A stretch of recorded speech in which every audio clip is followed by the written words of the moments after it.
ఇప్పుడు మీ ధనాగారాల్లో ఇవి పుష్కలంగా ఉన్నాయా?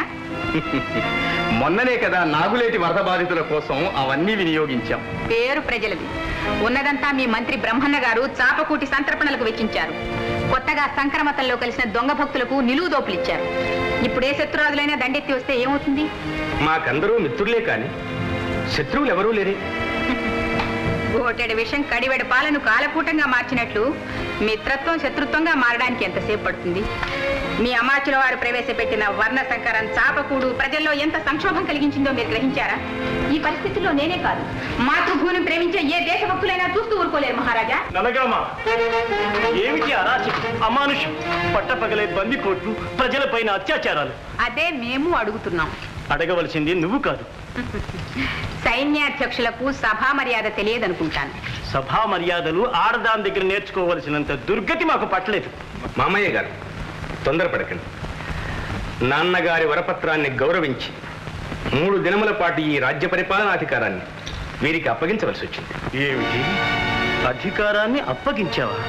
ఈ సాహస కార్యం చేయబోయే ముందు అమాత్యులైన బ్రహ్మన్న గారితో గాని మీ మాతృశ్రీ విద్యలదేవితో గాని సంప్రదించావా?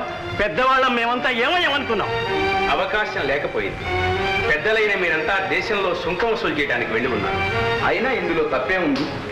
పితృవాక్య పరిపాలనలో ధర్మశీలుడైన మా అన్నగారు అయోధ్యావాసుల సత్సాంప్రదాయాన్ని అనుసరించారు.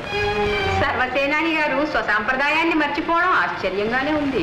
ఆపు నీ అధిక ప్రసంగం. మామయ్య గారు ప్రస్తుత పరిస్థితులు మర్చిపోయి మాట్లాడుతున్నారు. నరసింహ, దుర్మార్గుల బారి నుండి దేశ ప్రజలను రక్షించే సర్వసేనాధిపతిగా మాట్లాడుతున్నాను. చాలా సంతోషం. కానీ ప్రస్తుతం శాసించవలసింది నేను, తలవంచవలసింది మీరు. మహారాజు గారి అభిప్రాయం కూడా ఇదేనా? అవును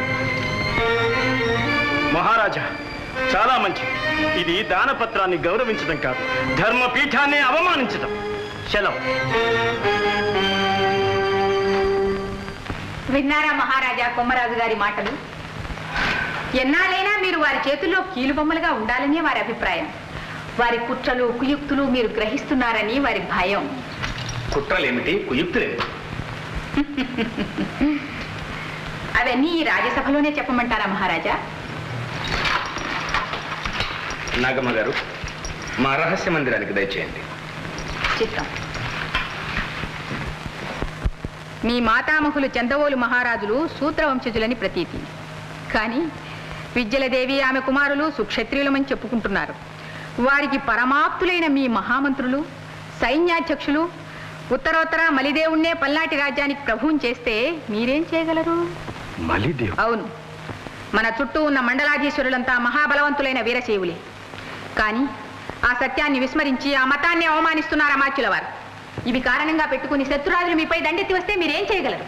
అందుకే శృతి మించక ముందే మిమ్మల్ని మేల్కొల్పడానికి వచ్చాను. ఇక నాకు సెలవు. నాగమ్మ గారు,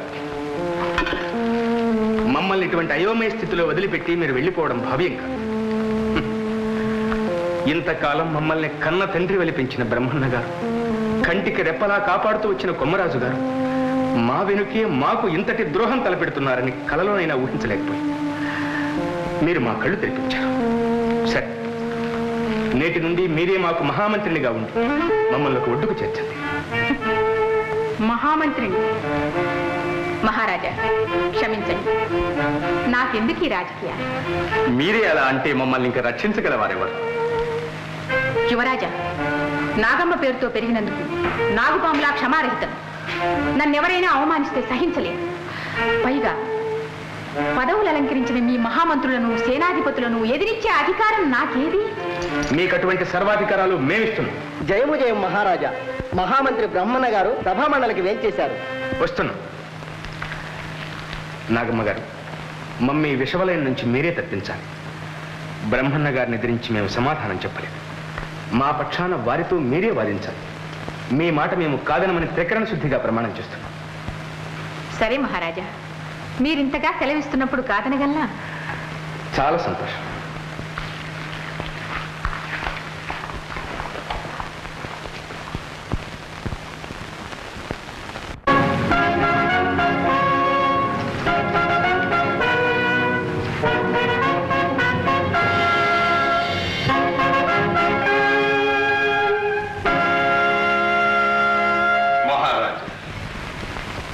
కంచే చేరుమేసిందని పవిత్రమైన రాజముద్రికనిచ్చి ప్రజల్ని దోయించటం ప్రభుత్వానికి ప్రతిష్ట, పెద్దరికం. ఇది మీరు స్వయంగా చేశారా లేక ఎవరి దుర్బోధలతోనైనా చేయించారా? ఏం చేసామంటారు బ్రహ్మన్న గారు? అంటరాని వాళ్లను ఆలయంలో ప్రవేశపెట్టామంటారా? చాపకూటి సిద్ధాంతాన్ని లేవనెత్తామంటారా? అవన్నీ మహాపచారాలంటారా? నిస్సందేహంగా ప్రజల్లో మతద్వేషాన్ని పెంచి ప్రజల్ని పరమేశ్వరుణ్ణి అవమానించారా లేదా? తరతరాల నుండి వస్తున్న ఆచారాల్ని గోటితో త్రుంచివేయాలనుకోవడం వెర్రితనం. ఒకవేళ మీరందుకు పూనుకున్నా ప్రజలు సమ్మతించరు.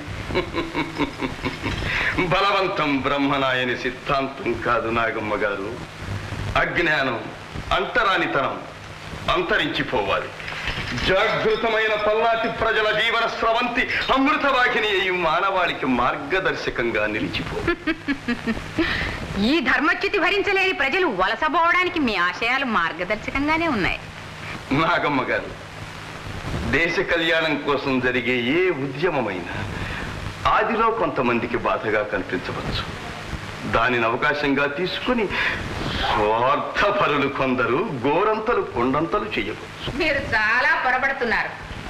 పల్నాటి ప్రజలంటే కులభ్రష్టులు, ధర్మభ్రష్టులు, వర్ణశంకరులు అయిన మీ అనుచరులే అనుకున్నారా? అయితే ఇందుకు వ్యతిరేకులైన ప్రజల్ని అవమానించి బహిష్కరిస్తారా? మీరు శృతి మించి మాట్లాడుతున్నారు. శాంతించండి అమాత్యుల వారు. నాన్నగారి వరపత్రాన్ని గౌరవించవలసి వచ్చింది. విన్నాం. మాకు చెప్పవలసింది దోపిడీల సంగతి. అందుకు సమాధానం చెప్పవలసింది నేను. నేను మహారాజులను అడుగుతున్నాను. బ్రహ్మన్న గారు, మహారాజుల పక్షాన్ని నేను సమాధానం చెప్తున్నాను. మీరు చెప్పగల సమర్థులే.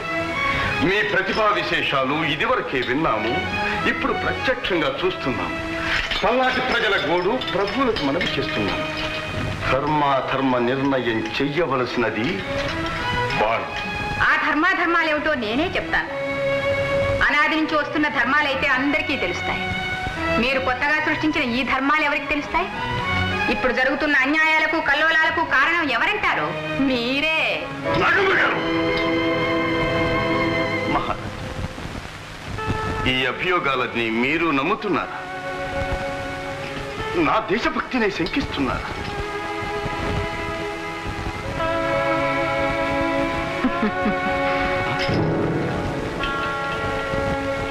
ఏమిటి అవమానం? మహారాజా, ఎందులకి మౌనం? మౌనం అంగీకారానికి సూచనేనని పాపం బ్రహ్మన్న గారికి తెలియదు కాబోలు.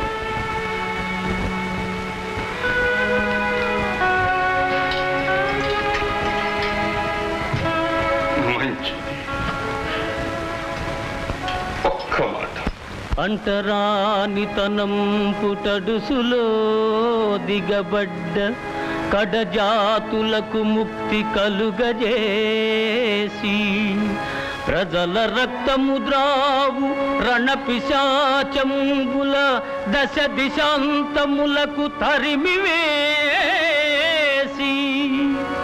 పసివారలగు మిమ్ము పసివారలగు మిమ్ము పరిపాలకుల చేసి కులమత ద్వేషాలు కూలద్రోసి సకల మానవులకు సౌఖ్యప్రదంబైన విశ్వశాంతి జ్యోతి వెలుగజేసి పావనం బగు మానవత్వము సృజించి ధర్మమును ప్రతిష్ఠించు ఉద్యమము నాది. దానికపకృతి చేయు శాస్త్రవుల నడుమ రాజభక్తిని శంకించు రాజ్యమందు మంత్రిగా నుండజాలను మానవేంద్ర.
చేసావయ్యా మనసులతో పాటాడే రాగం వేరు చిన్ని చిన్ని ఆసే సిరి వెన్నెల్లో నా పూసే గుండెల్లో నీ ఊసే ఒక బాసే చేసే గుచ్చే చూపుల్లో నా రవిచ్చే నవ్వుల్లో